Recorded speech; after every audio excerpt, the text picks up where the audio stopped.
1985 શરૂઆત કરી એટલે 39-40 વર્ષ થઈ ગયા અમારા.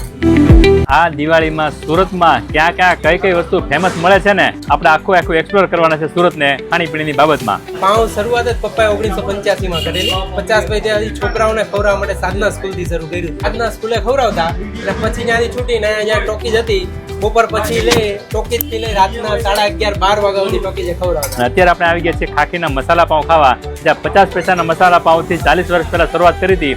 અત્યારની ટ્રાફિક તમને કહી દેશે આના મસાલા પાઉં કેમ પ્રખ્યાત છે.